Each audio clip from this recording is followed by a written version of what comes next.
Bom dia, feliz sábado. É muito bom estar aqui com vocês.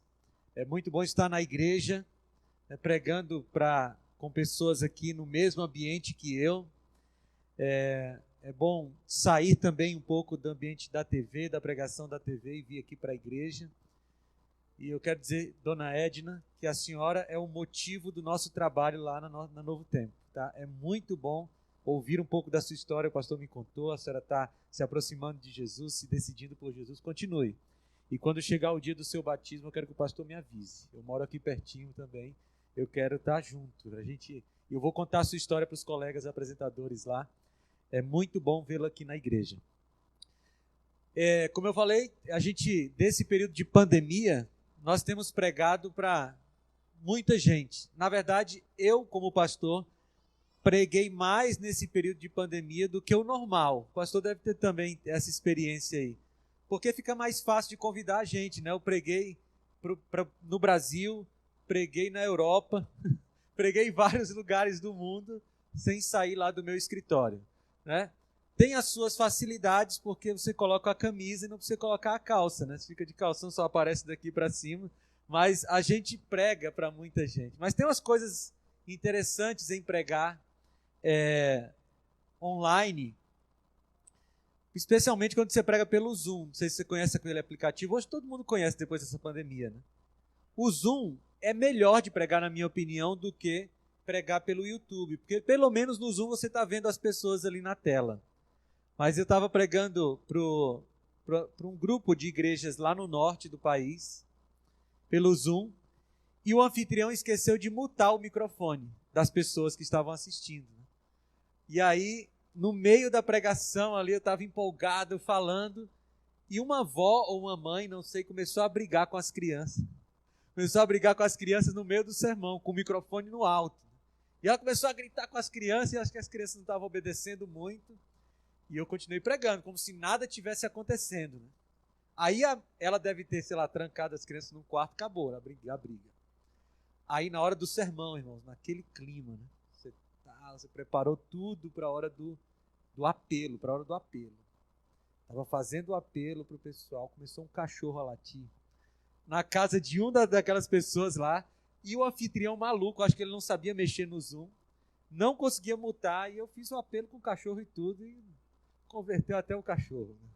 Mas é muito interessante, mas eu prefiro, muitas vezes mais, pregar aqui na igreja. É bom estar com vocês, é bom estar com você que está nos assistindo aí online, que Deus abençoe você também, que a mensagem de Deus chegue a você.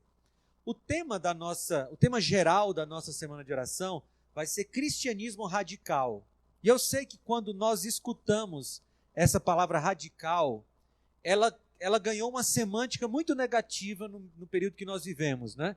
Porque a gente pensa logo em pessoas que estão nos extremos. E os dois extremos sempre são prejudiciais. Seja na religião, seja na política, seja no âmbito social, os extremos sempre são muito ruins. Mas cristianismo radical não é no sentido do extremo. É no sentido da etimologia da palavra radical, aquilo que está na raiz. Essa semana eu quero conversar com vocês que estão aqui na igreja, com você que está aí na internet, a respeito de conceitos, de coisas que são da raiz do cristianismo. Aquilo que é mais fundamental para o cristianismo. E nós vamos ter aí 7 temas para a gente conversar sobre 7 assuntos que eu considero fundamentais para o cristianismo e que estão na base da nossa vida, da nossa convivência, da nossa prática cristã. E hoje o primeiro tema que eu escolhi é o tema que talvez seja o mais fundamental de todos. Nós vamos falar sobre fé. Porque quando a gente está falando de cristianismo, nós falamos inevitavelmente de fé. Então, se você tem uma Bíblia aí com você que está em casa também, abra sua Bíblia em Hebreus, no capítulo 11.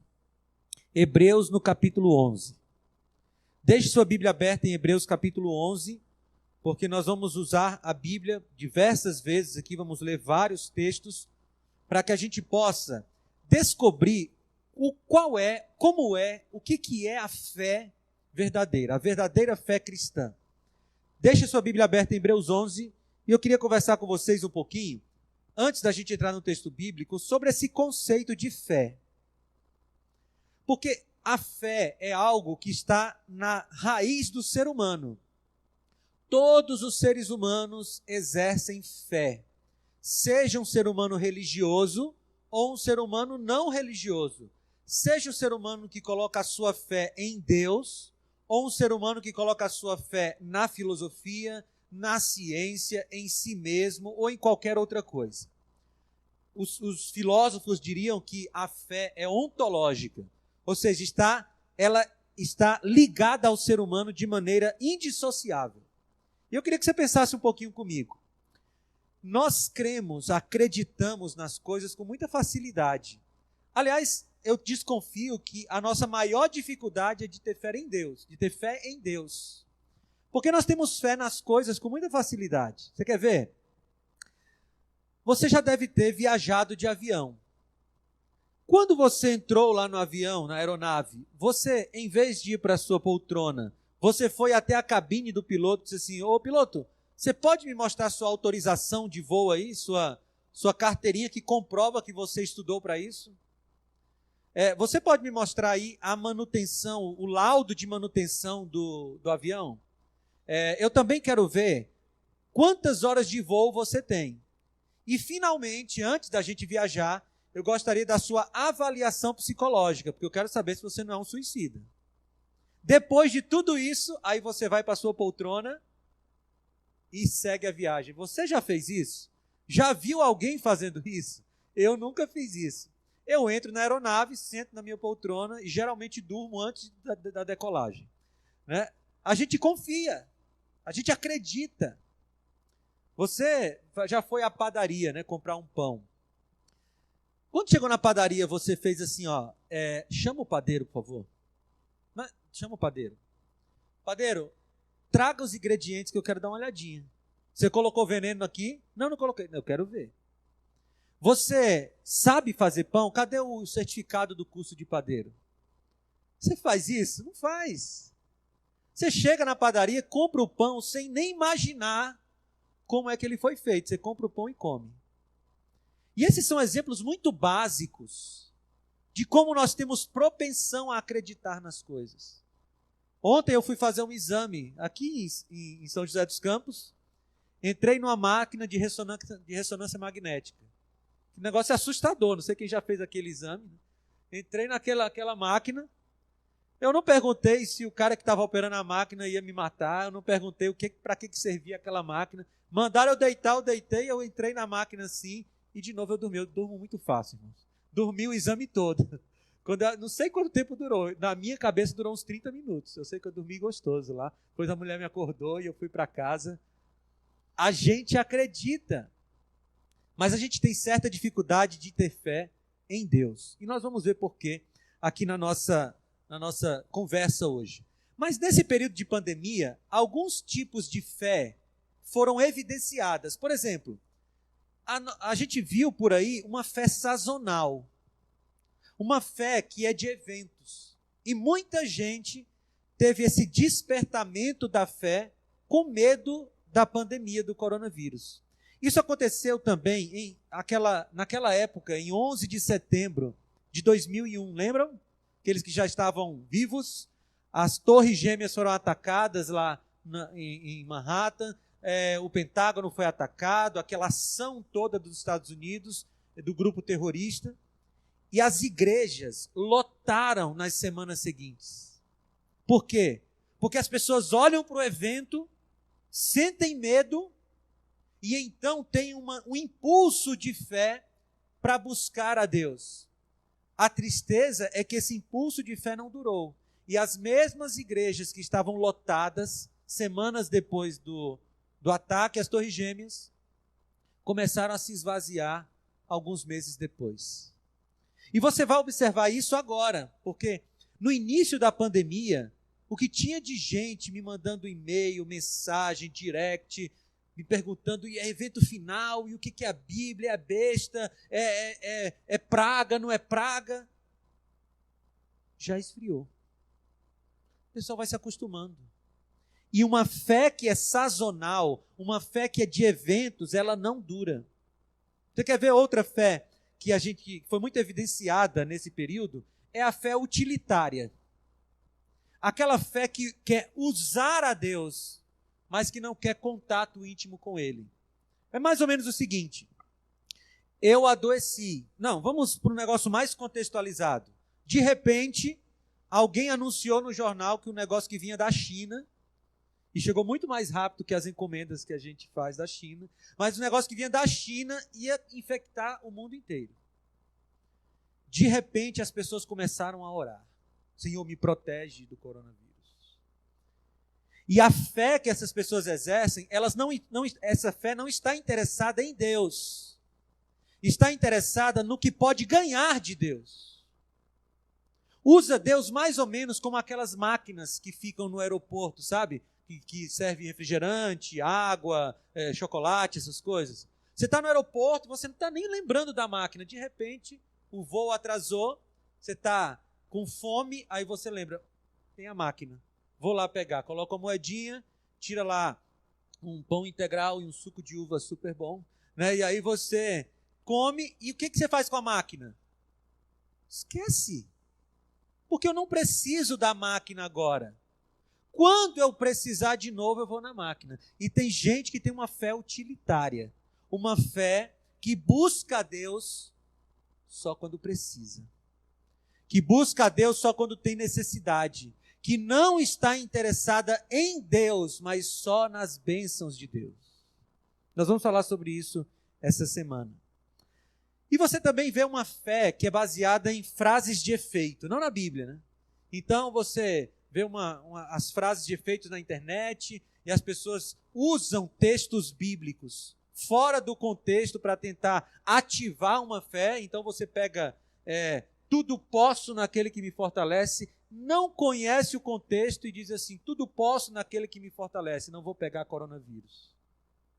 Nada mais fora do contexto bíblico do que esse pensamento. A fé verdadeira, ela nasce na Bíblia, está ancorada na Bíblia e tem o seu interesse em Deus, independente daquilo que recebe ou não dele. E é isso que eu quero falar com vocês. Vamos para a Bíblia então, Hebreus capítulo 11, versículo 1. A definição de fé mais conhecida que nós temos, não é a única da Bíblia, não é o único texto que fala sobre fé na Bíblia, mas é a que a gente mais conhece e nós vamos conversar sobre fé a partir dela. Hebreus capítulo 11, a partir do versículo 1, diz assim: Ora, a fé é a certeza daquilo que esperamos e a prova das coisas que não vemos. Veja, eu admiro pessoas que conseguem ser sucintas nas suas ideias, breves. Eu admiro os compositores, por exemplo, porque os compositores colocam em 3 minutos o que um escritor precisa de 50 páginas. E eu falo isso porque, às vezes, eu tenho alguns livros publicados e eu tento pegar uma ideia e colocar num capítulo de um livro, eu preciso de 30 páginas. Aí vem um compositor numa música de 2 minutos e meio e fala muito mais do que eu consegui falar em 30 páginas. E Paulo aqui ele foi muito sucinto, mas muito profundo. E ele diz, ora, a fé é a certeza. E o que é fé? A fé aqui no texto original, no texto grego, essa palavra fé é a tradução da palavra pistis. E essa palavra pistis, a palavra grega, ela tem 2 significados que não podem ser separados. O primeiro significado é atitude mental. E o segundo significado é padrão de conduta. Olha que coisa linda. A Bíblia está dizendo, Paulo está dizendo, ora, a fé. Qual fé? A fé que é uma atitude mental e um padrão de conduta. E, queridos, é impossível você dissociar o que é mental do que é prático. Infelizmente, nós vivemos em um período do cristianismo que as pessoas querem desvincular a fé das obras. E você vai escutar por aí alguém dizendo, alguém pregando, se você procurar, você vai escutar alguém pregando assim, olha, tenha fé e você não precisa se preocupar com as suas obras. O que importa é a fé em Deus, você não precisa obedecer mandamento. O que importa é a fé em Deus, não importa o que você veste, o que você come, o que você assiste, não importa. O que importa é a fé em Deus. E aí você olha para o contexto aqui, para o texto, e você vê fé. Ora, a fé, o pistis, é atitude mental e padrão de conduta. É mental e físico. É fé e é obra.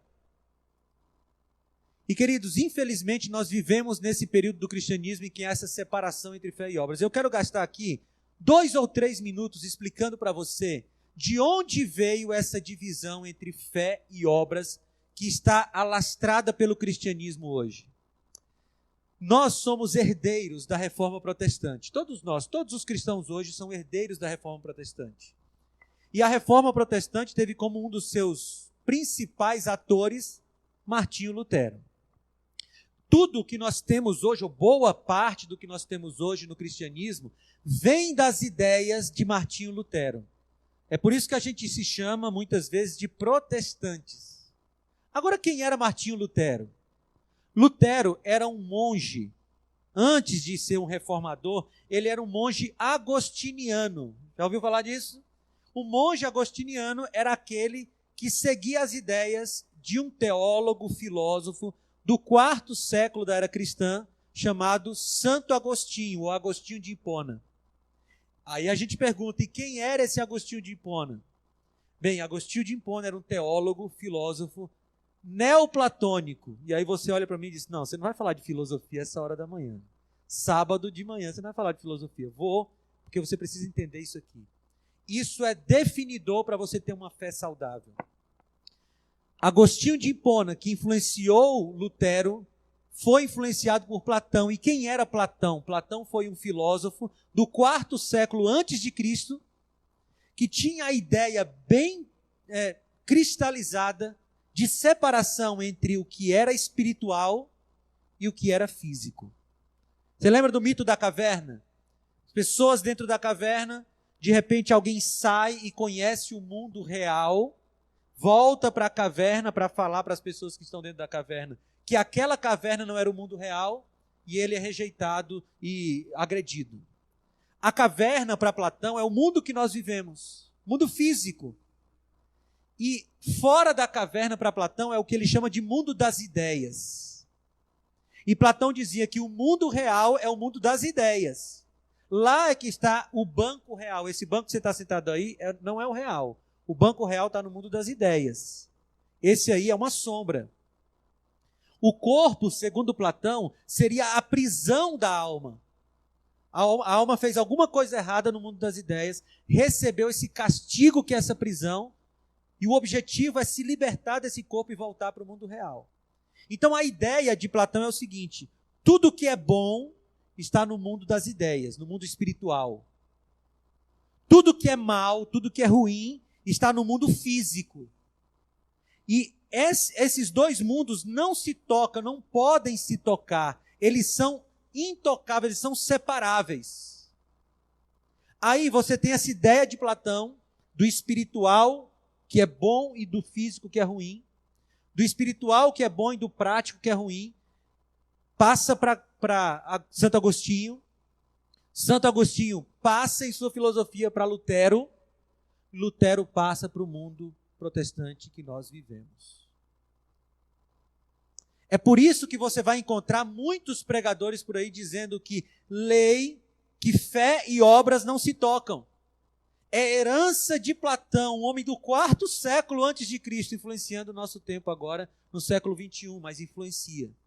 E a gente tem um cristianismo que eu chamaria de cristianismo platônico, que separa fé e obras, lei e graça, que separa espiritual do físico. E é por isso que tem tanta gente que acha que ter fé é acreditar em Deus, mas isso não afeta a forma como ela come, como ela vive, como ela trabalha, como ela se veste. Mas no sentido bíblico, pessoal, aqui a fé, queridos amigos, a fé é atitude mental e padrão de conduta. Não tem como separar essas duas coisas. Todas as vezes que você tem a verdadeira fé em Deus, essa fé afeta o seu dia a dia. Mas aí Paulo continua dizendo, a fé é a certeza daquilo que esperamos. E essa palavra certeza é muito interessante, porque ela poderia ser traduzida como título de propriedade. E olha que coisa maravilhosa. Paulo está nos dizendo, pela fé, você já possui o que ainda não está nas suas mãos. Pela fé, você já tem o que ainda não está com você. Pela fé, você tem o título de propriedade das promessas de Deus. E essa fé te leva a uma ação. E aí ele continua dizendo, a fé é a certeza daquilo que esperamos. E a esperança tem tudo a ver com fé. Tudo a ver com fé. Só que a esperança bíblica não é algo passivo, parado. A esperança bíblica é ativa, ela é gradativa, ela cresce, ela vai crescendo aos poucos. Só que a esperança bíblica, ela tem uma característica. A esperança bíblica sempre está baseada nas promessas de Deus. Escuta bem o que eu vou te dizer. A verdadeira fé, a fé que vem de Deus, não cobra de Deus o que Deus não prometeu dar. A verdadeira fé não cobra de Deus o que Deus não prometeu dar. E eu vou falar de uma coisa que é bastante atual. Não tem como a gente não citar esse miserável do coronavírus. Mas eu estava ouvindo um culto por aí de um ser humano aí da terra, pela internet. E o ser humano dizia assim para a sua comunidade, olha, nós vamos orar. Porque a nossa fé vai impedir que o coronavírus chegue nas pessoas da nossa comunidade. E a sorte dele é que não dá para jogar pedra pela internet. Irmãos, onde está na Bíblia a promessa de que quem tem fé não será afetado por doenças? Onde está na Bíblia que quem tem fé não passará por dificuldades? Vide Jó. Pergunte a Jesus. Você acha que Paulo não tinha fé? Foi decapitado. E tantos outros homens da Bíblia que tinham uma fé que talvez nós nunca alcancemos. E que passaram por problemas pelos quais nós nunca passaremos. A fé bíblica pede a Deus apenas o que Ele prometeu dar. Não pede a Deus o que Ele não prometeu dar. E mais do que isso, entende que é Ele quem decide se dará ou não. Fé não é uma ordem que você dá para Deus. Fé é a submissão de pedir e aceitar a decisão que Ele vai fazer. Você pode pedir saúde a Deus? Deve. Ele vai te dar? Não sei. E se Ele não der, o que é que você faz? Continua crendo. Porque fé tem muito mais a ver com Deus do que com as coisas de Deus. E eu vou te fazer uma pergunta agora que eu vou explorar um pouco mais ao longo da semana. Você tem fé em Deus ou você tem fé nas bênçãos de Deus? Você ama a Deus ou você ama as bênçãos de Deus? E se Deus não te der o que você precisa, o que você acha que precisa, sua fé continuará nele. Queridos, a fé bíblica espera em Deus, mas muito mais do que esperar em Deus, confia que o que Deus decidir é o melhor. Mesmo que nós não compreendamos. Mas o texto de Hebreus capítulo 11 tem um contexto. E ele nos ajuda a entender mais sobre fé. Então volta aí para a Bíblia, por favor, no capítulo 10 agora, a partir do versículo 32. Capítulo 10, a partir do versículo 32. Vamos ler até o 39. Olha que texto lindo, é quase uma poesia. Hebreus 10, a partir do versículo 32. Lembrem-se dos primeiros dias, depois que vocês foram iluminados, quando suportaram minha luta e muito sofrimento. Algumas vezes vocês foram expostos a insultos e tribulações. Em outras ocasiões fizeram-se solidários com que assim foram tratados. Vocês se compadeceram dos que estavam na prisão e aceitaram alegremente o confisco dos seus próprios bens, pois sabiam que possuíam bens superiores e permanentes. Por isso, não abram mão da confiança que vocês têm em Jesus. Ele será ricamente, ou ela será ricamente recompensada. Vocês precisam perseverar, de modo que, quando tiverem feito a vontade de Deus, recebam o que ele prometeu. Pois em breve, muito em breve, aquele que vem virá e não demorará. Mas o justo viverá pela fé. E se retroceder, não me agradarei dele. Nós, porém, não somos dos que retrocedem e são destruídos, mas dos que creem e são salvos. Então ele diz, ora, a fé é a certeza. Você conseguiu perceber que existem 3 tempos aqui trabalhados nesse contexto de Hebreus 11? Se você olhar para o versículo 32, ele diz, lembrem-se dos primeiros dias. No versículo 35, ele diz, pois não abram mão da confiança que vocês têm. E no versículo 37, ele diz, pois em breve, muito em breve, aquele que há de vir, virá. É passado, presente e futuro. A fé verdadeira, ela olha para o que Deus já fez no passado. Ela confia em Deus no presente e vê a obra de Deus no presente. E por isso ela confia nas promessas futuras. É por isso que é tão importante conhecer a história do cristianismo, a história bíblica, porque é olhando para o passado que você confia no futuro. E aqui está Paulo nos dizendo, a verdadeira fé, ela é passada, presente e futuro. E ela não é cega porque ela está baseada nas evidências que Deus já nos deu. Não existe fé cega no cristianismo. A fé cristã verdadeira está baseada naquilo que Deus já fez. E porque Ele fez, nós cremos que Ele pode fazer novamente, se Ele quiser. Só que tem um detalhe aqui nesse texto que eu acho muito interessante, porque o apóstolo Paulo, ele faz um contraste entre aquele que tem fé e avança, e aquele que não tem fé e retrocede. Você percebeu que toda hora, Paulo está dizendo assim, a fé te leva à ação. A verdadeira fé te leva à ação. E querido, a gente precisa de uma vez por todas colocar na nossa mente que não existe separação entre fé e obras, isso não é cristão. Já expliquei para vocês. Todas as pessoas que têm a verdadeira fé se preocupam em guardar a lei de Deus. Todas as pessoas que entenderam a graça de Cristo se preocupam em ser fiéis a Deus. Todas as pessoas que se preocupam com o mundo espiritual vivem no mundo físico, em decorrência da sua fé. E é por isso que a verdadeira fé, ela não acontece apenas aqui. A verdadeira fé se mostra no seu trabalho na segunda-feira. A verdadeira fé se mostra no jogo de futebol. A verdadeira fé se mostra no seu namoro, no seu casamento, nas coisas mais práticas da vida.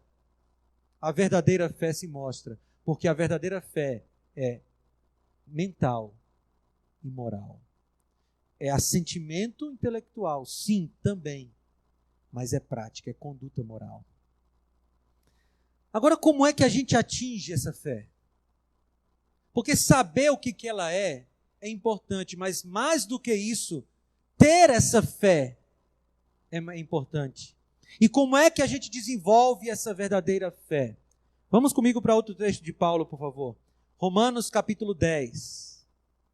Romanos capítulo 10, versículo 17.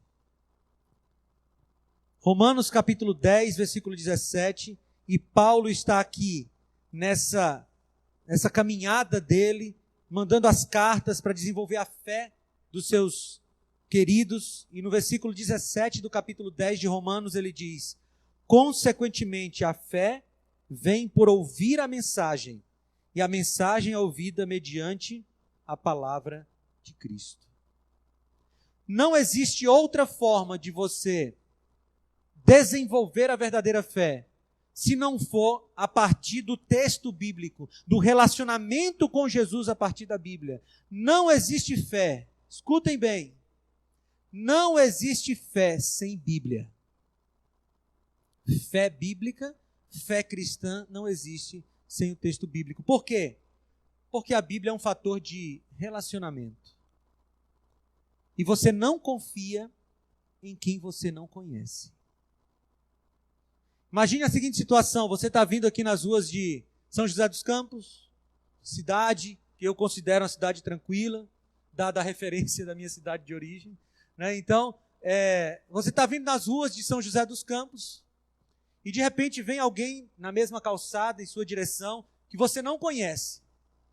A pessoa vem nervosa, ela está olhando para um lado, para o outro, e ela tem um pacote na mão. E ela chega diante de você e diz assim: guarda para mim. Alguém guardaria? De jeito nenhum. Você não conhece a pessoa, você não sabe o que tem no pacote, você nunca se relacionou com aquela pessoa, você não guardaria. Você diz: sai daqui, maluco, não vou guardar esse negócio. Agora a mesma situação. Você está vindo na rua São José dos Campos e de repente vem a sua esposa de lá para cá. Vocês vão se encontrar na calçada aqui. Sua esposa vem nervosa, e é um perigo, né? Uma mulher nervosa. Ela vem nervosa, ela vem com um pacote na mão, ela está olhando de um lado para o outro, e de repente ela chega na sua frente e diz: guarda para mim. Você é louco de não guardar? Você vai segurar sim ou não? Vai, e não só porque ela está com raiva, nervosa, porque você conhece. Você sabe que ela não vai te entregar nada que não seja, que vai te prejudicar. Queridos, nós nunca confiaremos em Deus se não o conhecermos. E a gente conhece o Pai a partir da revelação dele. E a revelação dele está aqui, principalmente.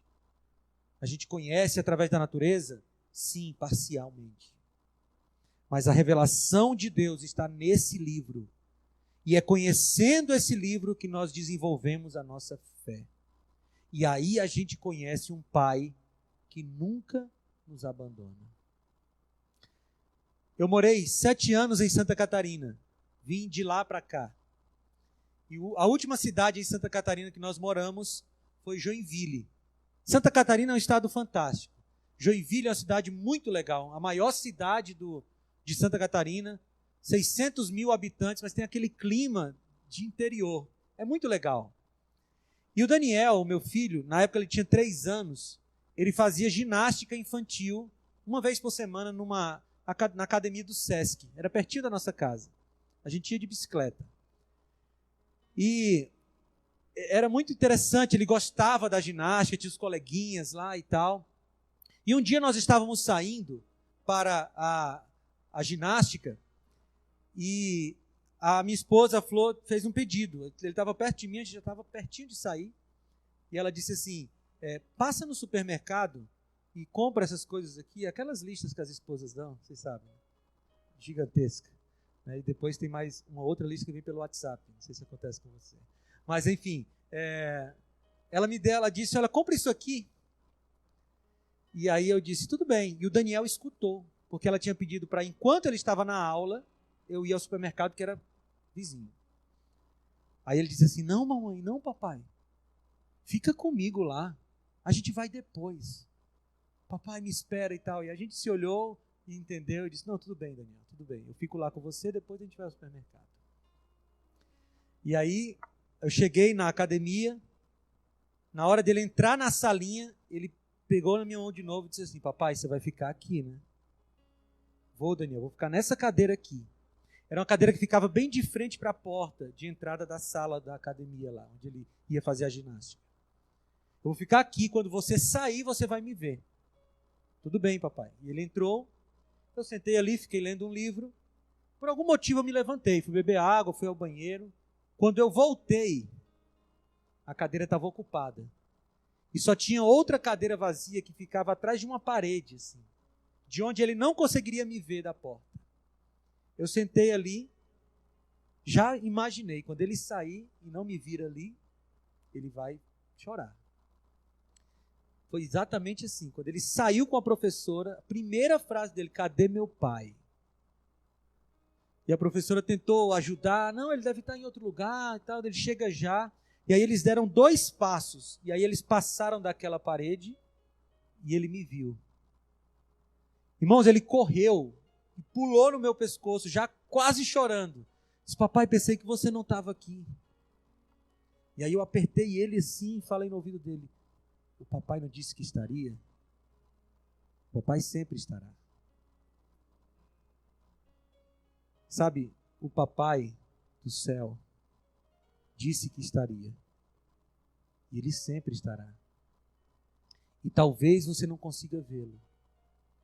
E é nessa hora que, pela fé, você crê na promessa de que ele está ao seu lado. Talvez as lágrimas estejam atrapalhando. Talvez as dificuldades da vida, os problemas estejam atrapalhando a sua visão. Você não consegue ver a Deus, mas creia, porque Ele prometeu, e se Ele prometeu, Ele estará lá com você. E Ele disse: eu estarei contigo todos os dias até a consumação do século. Você nunca está sozinho se você mantém a sua fé viva em Deus. O papai sempre estará. Eu quero orar por você e por mim, para que Deus nos ajude a, nesse relacionamento com a palavra de Deus, com Cristo através da sua palavra, nós tenhamos a nossa fé desenvolvida de tal forma que nós não precisemos ver para crer. Feche seus olhos e vamos orar. Querido Pai,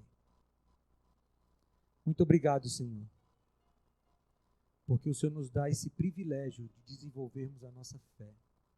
Ela vem de Ti, Senhor. Tudo de bom vem de Ti.